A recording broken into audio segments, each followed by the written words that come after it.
الحمد لله نحمده ونستعينه ونستغفره ونؤمن به ونتوكل عليه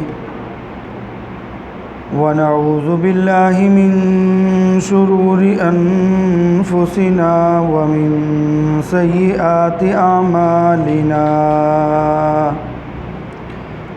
من يهده الله فلا مضل له ومن يضلله فلا هادي له ونشهد أن لا إله إلا الله وحده لا شريك له ونشهد أن سيدنا وسندنا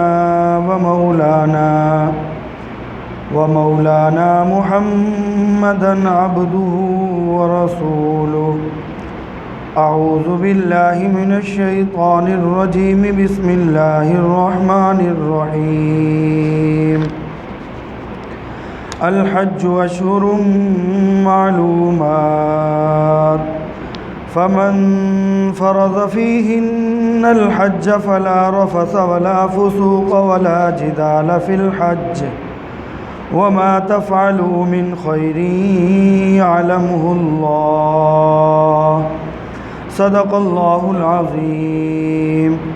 عن أبي هريرة رضي الله تعالى عنه قال قال رسول الله صلى الله عليه وسلم من حج لله فلم يرفث ولم يفسق رجع كيوم ولدته أمه.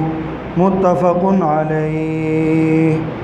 صدق اللہ العظیم وصدق رسوله النبی الکریم ونحن على ذلك لمن الشاہدین والشاکرین والحمد للہ رب العالمین.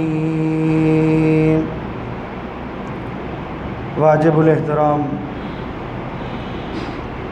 معزز سامعین، یہ شوال کا مہینہ ہے.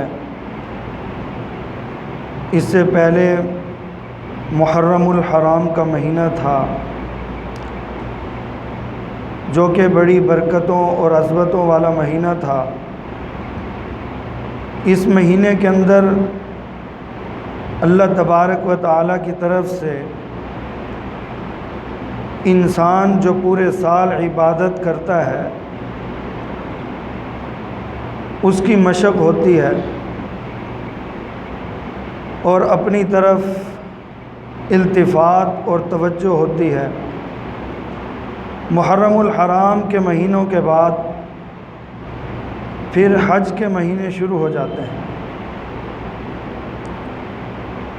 آپ حضرات جانتے ہیں کہ اسلام کی بنیاد 5 چیزوں پر ہے. سب سے پہلے شہادت اللہ الہ الا اللہ کہ انسان مسلمان ہو. اس کے بعد وہ اقام الصلاۃ، دوسرا حکم نماز کا ہے کہ نماز بھی فرض ہے. اس کے بعد وہ ایتاء الزکوٰۃ، زکوٰۃ بھی فرض ہے، زکوٰۃ بھی ادا کرنا ضروری ہے. اس کے بعد پھر صوم روزے وہ انسان کے اوپر فرض ہیں. یا ایھا الذین آمنوا کتب علیکم الصیام. اس کے بعد جو آخری بنیادی چیز ہے جس کے اوپر اسلام کی بنیاد کھڑی ہے وہ ہے حج. جس طرح نماز، روزہ، زکوٰۃ یہ چیزیں فرض ہیں ویسے ہی حج فرض ہے. اللہ تعالیٰ نے قرآن مجید میں ارشاد فرمایا الحج اشہر معلومات کہ حج کے چند مہینے ہیں. ویسے عام طور پر جو حج ہوتا ہے وہ 8ویں سے شروع ہوتا ہے. 8ویں، 9ویں، 10، 11، 12 یہ 5 دن حج کے ہوتے ہیں. لیکن اس کی عظمت کو بیان کرنے کے لیے، فضیلت کو بیان کرنے کے لیے فرمایا الحج اشہر معلومات، کہ حج کے چند مہینے ہیں۔ وہ کون کون سے ہیں؟ شوال، ذی القعدہ، ذی الحج۔ حالانکہ حج صرف 5 دن ہوتا ہے، شوال کے اندر نہیں ہوتا حج، ذی القعدہ کے اندر حج نہیں ہوتا، ذی الحج کے پورے مہینے کے اندر حج نہیں ہوتا، صرف 5 دن ہوتا ہے۔ لیکن حج کی تیاری انسان شوال سے کر سکتا ہے، یعنی احرام اگر آدمی پہننا چاہے، باندھنا چاہے تو وہ شوال سے پہن سکتا ہے، باندھ سکتا ہے۔ شوال میں پہن لے، ذی القعدہ میں پہن لے، یا پھر ذی الحج کے جو آخری ایام ہیں ان کے اندر۔ تو اللہ تبارک و تعالیٰ نے کیا فرمایا؟ الحج اشہر معلومات۔ اور دوسری جگہ اللہ تعالیٰ نے ارشاد فرمایا وَأَتِمُّ الْحَجَّ وَالْعُمْرَةَ لِلَّهِ، حج بھی کرو، عمرہ بھی کرو، کس کے لیے؟ اللہ کے لیے۔ انسان جو اس دنیا کے اندر آیا ہے، یہ انسان پوری زندگی کے اندر جو عبادت کرتا ہے، یہ انسان کی زندگی کا جو خلاصہ ہے وہ چند چیزیں ہیں۔ نمبر 1، اللہ کی رضامندی۔ یہ انسان کے ذہن میں ہر وقت ہونی چاہیے کہ میں اس دنیا کے اندر جو آیا ہوں کھانے پینے کے لیے نہیں آیا، اولاد کو بڑھانے کے لیے نہیں آیا، مال کو بڑھانے کے لیے نہیں آیا، لوگوں کو راضی کرنے کے لیے نہیں آیا۔ دنیا تو مشقتوں سے بھری ہوئی ہے۔ آپ دیکھیں گرمی آتی ہے، کتنی تکلیف ہوتی ہے، انسان کا بدن برداشت نہیں کرتا، پنکھا چلاتا ہے، اے سی چلاتا ہے، کولر چلاتا ہے، درخت کی چھاؤں کے نیچے بیٹھتا ہے۔ آخر کوئی چیز ہے جو اسے تکلیف دے رہی ہے، وہ اس تکلیف سے بچنا چاہ رہا ہے۔ پھر گرمی گزر جاتی ہے، سردی آتی ہے، پھر جب سردی آتی ہے انسان دھوپ کو تلاش کرتا ہے، انسان رضائی کا بندوبست کرتا ہے، انسان حرارت اور گرمی کو تلاش کرتا ہے، اس کا بندوبست کرتا ہے۔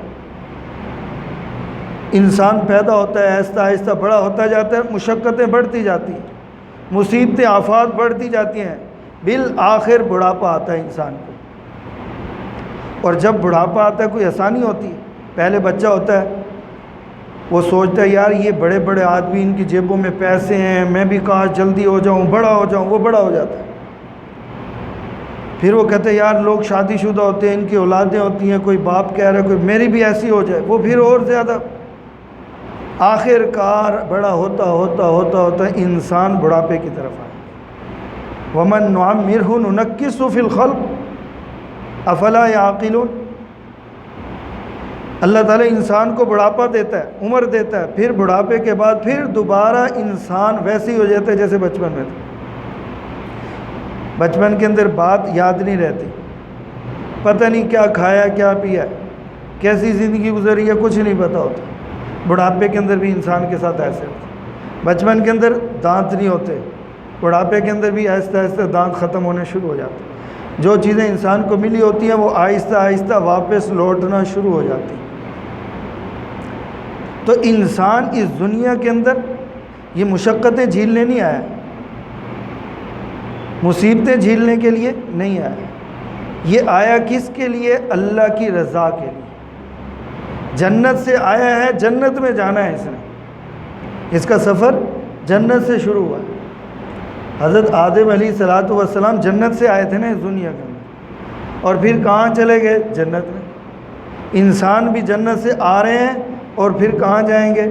جنت میں۔ یہ تو تھوڑی سی مشقت ہے، یہ کس کے لیے؟ صرف اللہ کی رضا کے لیے۔ تو ہر ٹائم انسان کے ذہن میں یہ ہونا چاہیے کہ میں اس دنیا میں آیا جو ہوں وہ کس کے لیے آیا ہوں؟ اللہ کی رضا کے لیے، اللہ کو راضی کرنے کے لیے، نہ کہ کھانے پینے کے لیے، نہ کہ کمانے کے لیے، صرف کس کے لیے؟ اللہ کی رضا۔ یہ زکوٰۃ ہے، یہ حج ہے، یہ نماز ہے، یہ روزے ہیں، یہ ساری چیزیں کیا ہیں؟ یہ اللہ کی رضا کا ذریعہ ہے، اللہ کی رضا کا سبب ہے، اللہ کی رضا کے حصول کا سبب ہے کہ انسان روزے رکھے۔ ہمارے بھوکا رہنے سے اللہ کو کیا فائدہ ہوگا؟ اللہ کی شان میں کون سی بڑائی آ جائے گی؟ کیا وہاں رزق کی کمی ہے؟ یا ایھا الناس انتم الفقراء، تم فقیر ہو، اللہ فقیر نہیں۔ ان اللہ هو الغنی الحمید، وہ تو غنی بے نیاز ذات ہے، پاک ذات ہے۔ سبوح قدوس ربنا ورب الملائکۃ والروح، اللہ تو پاک ذات ہے، وہ ہر چیز سے بے نیاز ہے، نہ اسے اولاد کی ضرورت، نہ اسے کھانے پینے کی ضرورت، نہ اسے سونے کی ضرورت، نہ اسے کسی چیز کی ضرورت۔ لم یلد ولم یولد ولم یکن لہ کفوا احد، ساری دنیا مل جائے تب بھی اس کے برابر اور ہمسر نہیں ہو سکتا۔ سارا مال اکٹھا کر لیا جائے، سارے لوگ اکٹھے ہو جائیں، وہ تو بے نیاز ذات ہے، غنی ذات ہے، اسے کسی چیز کی ضرورت نہیں۔ حمید ذات ہے، اسے کسی کی تعریف کی کوئی ضرورت نہیں۔ تو یہ جو ہم روزے رکھتے ہیں، صبح سے شام تک بھوکے پیاسے، کھانے پینے سے رکے ہوئے، یہ وجہ کیا ہے؟ کہ اللہ کسی طرح ہم سے کیا ہو جائے؟ راضی۔ ہم نماز پڑھ رہے، اللہ کی عبادت میں لگے ہوئے، اپنے بڑے قیمتی وقت سے 5 منٹ 10 منٹ نکال کر مسجد میں آتے ہیں، اللہ کے گھر آتے ہیں اور اس کے سامنے سر بسجود ہوتے ہیں، ہاتھ باندھ کر اس کے سامنے کھڑے ہیں۔ سبحانک اللہم وبحمدک وتبارک اسمک وتعالی جدک ولا الہ غیر۔ وتعالی، وہ بلند ذات ہے، جدک سب سے بلند ہے، ولا الہ غیر، اس کے علاوہ اور کوئی ہمارا رب نہیں، ہمارا کوئی خدا نہیں۔ نماز پڑھ رہے، اس کے بعد اللہ کی عبادت کر رہے ہیں، تشہد پہ بیٹھے ہیں، دعائیں مانگ رہے ہیں، درود شریف پڑھ رہے ہیں، یہ کس کے لیے کر رہے ہیں؟ اللہ تو بے نیاز ذات ہے، اللہ کو تو کسی چیز کی کوئی ضرورت نہیں ہے۔ وجہ کیا ہے؟ کہ اللہ کو راضی کرنا ہے، یہ اللہ کو راضی کرنے کا ایک ذریعہ ہے۔ اور انسان کے اس دنیا میں آنے کا مقصد کیا ہے؟ نمبر 1 چیز کیا ہے؟ اللہ کی رضا، کہ کسی طرح اللہ راضی ہو جائے۔ بس اللہ راضی ہو گئے تو پھر رب راضی تو سب راضی۔ وہ کہتے رہے کہ ایک مرتبہ ایک بادشاہ تھا، غالباً عالمگیر بادشاہ تھا، اس کا واقعہ آتا ہے کہ اس کا ایک وزیر تھا، اس بادشاہ کو اس وزیر سے بڑی محبت تھی، وہ بڑی محبت کرتا تھا اس وزیر سے۔ اللہ کا کرنا ایسا ہوا کہ جوانی کے اندر ہی وہ وزیر چلا گیا۔ چھوٹے چھوٹے بچے تھے، اتنے زیادہ سمجھدار بچے نہیں تھے۔ بادشاہ کو چونکہ اس وزیر سے محبت تھی، بادشاہ نے اس وزیر کے بیٹے کو اس کی جگہ وزیر بنا دیا۔ لیکن وزیر بنانے سے پہلے بادشاہ نے کہا میں ذرا اس کا امتحان لیتا ہوں کہ آیا کہ یہ امتحان میں کامیاب ہوتا ہے یا نہیں ہوتا، وزیر بننے کے لائق ہے بھی یا نہیں۔ چھوٹا سا لڑکا ہے۔ اب بادشاہ کھڑا ہے ایک حوض کے اندر، حوض کے کنارے کے اوپر وہ وزیر کا لڑکا کھڑا ہے۔ بادشاہ نے اس وزیر کے بیٹے کی انگلی پکڑی اور اس کو آہستہ آہستہ اس طرح حوض کے اندر کھینچ رہا ہے۔ اب وہ اس کو ڈرا رہا ہے، صاف ظاہر ہے حوض کے اندر دھکا نہ دے دے۔ ڈر لگتا ہے یا نہیں لگتا؟ لگتا ہے۔ لیکن وہ بچہ، اس کو کوئی خوف ہی نہیں، چہرہ بالکل حشاش بشاش ہے، ایسے ہے جیسے اسے کوئی پرواہ ہی نہیں۔ اب بادشاہ انگلی سے پکڑ کے اس کو تھوڑا سا کھینچتا ہے، پھر چھوڑتا ہے، پھر کھینچتا ہے، پھر لڑکا بالکل ڈر ہی نہیں رہا۔ اب بادشاہ نے اسے کہا، اس لڑکے کو، کہ اتنا بڑا حوض ہے اور تو چھوٹا سا بچہ، میں تجھے اس کے اندر دھکا دے رہا ہوں، کھینچ رہا ہوں، تجھے ڈر ہی نہیں لگ رہا، تو پہلے کی طرح بالکل صحیح سلامت ہے، حشاش بشاش ہے، تیرے چہرے کے اوپر کوئی خوف نہیں، گھبراہٹ نہیں۔ تو وہ کہنے لگا بادشاہ سلامت، جس کے ہاتھ میں آپ کی انگلی آ جائے، جس کے ہاتھ میں بادشاہ کی انگلی آ جائے، جس کے ہاتھ میں بادشاہ کا ہاتھ آ جائے، اسے کسی پریشانی کی کیا ضرورت ہے؟ اسے ڈرنے کی کیا ضرورت ہے؟ بھلا بادشاہ اسے ڈوبنے دے گا؟ بادشاہ اس کا برا چاہے گا؟ تو جب انسان سے اللہ راضی ہو جائے تو کیا خیال ہے جب اللہ راضی ہو جائے تو وہ انسان کو ناکام اور خسارے میں جانے دیں گے؟ اس لیے کہ اصل اس دنیا میں آنے کا مقصد ہی کیا ہے کہ اللہ کسی طرح کیا ہو جائے، راضی ہو جائے۔ پھر اس کے مختلف ذریعے ہیں، نماز ہے، روزہ ہے، زکوٰۃ ہے، انسان زکوٰۃ ادا کرتا ہے۔ اللہ تعالیٰ نے کہا انسان کے پاس 52.5 تولہ چاندی یا 7.5 تولہ سونے کی مقدار مالیت ہو اور اس کے اوپر سال، ایک مکمل سال گزر جائے، پھر سارا مال نہیں دینا، 20واں حصہ نہیں دینا، 10واں حصہ نہیں دینا، 30واں حصہ نہیں دینا، 40واں حصہ دینا ہے۔ اور شرط کیا ہے؟ پورا سال گزر جائے۔ انسان اس سے بھی گھبرا رہا ہوتا ہے، ڈر رہا ہوتا ہے، ہو یہی مال تو انسان کا آخرت میں بخشش کا ذریعہ بنے، اور یہی مال تو انسان کو جنت میں لے کر جائے گا، لیکن انسان اس کے ادا کرنے سے بھی کیا ہو رہا ہوتا ہے؟ ڈر رہا ہوتا ہے۔ حالانکہ یہ مال اللہ کی رضا کا ذریعہ ہے، اللہ کی رضا کا سبب ہے۔ اللہ کو مال کی کوئی ضرورت نہیں ہے، ساری دنیا زکوٰۃ دینے لگ جائے، سارا مال اللہ کے سامنے لا کے اکٹھا کر دے۔ اللہ تعالیٰ قرآن مجید میں فرماتے ہیں قیامت کے دن اگر انسان کی جس وقت پکڑ ہوگی، جب اس کے لیے یہ فیصلہ ہو جائے گا کہ اس کو جہنم میں لے جاؤ، خذوہ فغلوا، پکڑو گھسیٹو، ثم الجحیم صلوا، جہنم کے اندر الٹا منہ موندہ منہ مار دو اس کو، ثم فی سلسلۃ ذرعها 70 ذراعا فاسلکوہ،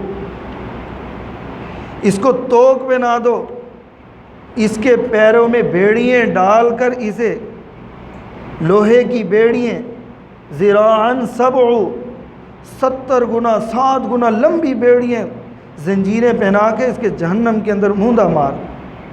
فرمایا کہ اس وقت انسان ذہبا ولا افتدی بھی پوری دنیا کے برابر سونا اکٹھا کر کر بھی دے دے تب بھی وہ جہنم سے بچ نہیں سکتا۔ ذہب سونے کو کہتے ہیں، ولا افتدی بھی، تب بھی وہ اس جہنم سے۔ اور آج سودا بڑا سستا ہے، 40واں حصہ دینا ہے اور انسان جہنم سے بچ جائے گا، اور ساتھ ساتھ اللہ کی رضا بھی آ جائے۔ اور جنت من تحتی الانہار خالدین فیہا ابدا، جو ایک مرتبہ جنت میں داخل ہو گیا پھر وہ کبھی اس سے نکلے گا نہیں۔ اور ہم زکوٰۃ سے ڈر رہے ہوتے ہیں، ہو مولوی آتا ہے بیان کرتا ہے، مجھے تو ڈر لگ رہا ہوتا ہے، پتہ نہیں عمل بھی ہوتا ہے کہ نہیں ہوتا۔ عشر ڈر رہے ہوتے ہیں، ہو یہ کیا، اللہ کے ساتھ دھوکہ کر رہے ہوتے ہیں۔ میرے بھائیوں یہ ضروری ہے، اس کے بغیر اللہ کی رضا نہیں۔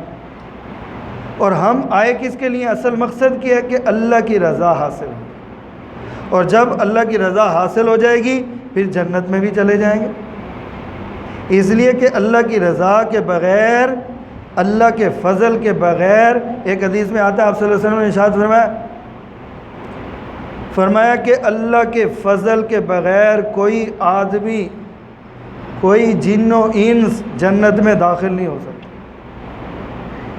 آپ صلی اللہ علیہ وسلم اس دنیا کے اندر، اس کائنات کے اندر سب سے زیادہ برگزیدہ مخلوق وہ انبیاء علیہم الصلاۃ والسلام کی، معصوم عن الخطا ہیں، کبھی انبیاء سے غلطی نہیں ہوتی، معصوم عن الخطا ہیں، صرف انبیاء علیہم الصلاۃ والسلام۔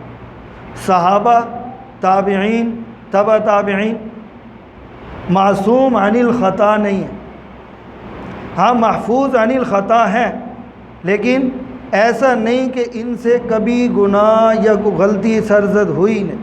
ہاں انبیاء علیہم الصلاۃ والسلام کہ پوری زندگی کے اندر کبھی کوئی غلطی خطا معصوم ہے، ہو ہی نہیں سکتی۔ تو حضرت عائشہ صدیقہ رضی اللہ تعالیٰ عنہ بیٹھی تھی، پوچھنے لگی اے اللہ کے نبی کیا آپ بھی، حضور کی عبادت کے بارے میں آتا ہے کہ پوری رات عبادت کرتے تھے کہ پاؤں مبارک میں ورم آ جاتا تھا۔ تو پوچھنے لگی کیا آپ بھی اللہ کے فضل سے جنت میں جائیں گے؟ فرمایا ہاں اے عائشہ میں بھی اللہ کے فضل، ہماری کیا حیثیت؟ وہاں تو انبیاء علیہم الصلاۃ والسلام بھی اللہ کی فضل کی جستجو میں کہ اللہ کے فضل کے بغیر جنت میں، اور ہم ان عبادت کے بھروسے کے اوپر جنت کے حقدار بنے ہوئے ہیں، جنت کے وارث بنے ہوئے ہیں۔ آئے نماز پڑھی، جلدی ٹیکے لگائے اور بھاگنے والی کی۔ نماز پتنی آتی ہے یا نہیں آتی؟ نماز کے اندر کتنے فرض ہیں، کتنے واجبات ہیں، کتنے سنتیں ہیں، کتنے مستحبات ہیں، کوئی پتہ نہیں۔ نماز جنازہ پڑھی، آئے منہ دکھلانے کے لیے، رشتے داری نبھانے کے لیے آئے۔ جنازہ پڑھا، جنازے کے فرض کتنے ہیں کوئی پتہ نہیں۔ میرے خیال میں پوری مسجد میں سے کسی کو بھی نہیں پتہ کہ جنازے کے فرض کتنے ہیں، جنازے کے واجبات کتنے ہیں، جنازے کے سنتیں مستحبات کتنے ہیں، کوئی پتہ نہیں۔ آئے تکبیریں کہیں، ٹائم ہی نہیں ہے۔ آج میں ایک جنازے پر گیا ہوا تھا، 8 دن پہلے، آج جمعے کا دن ہے، منگل کو عید تھی، بدھ کے دن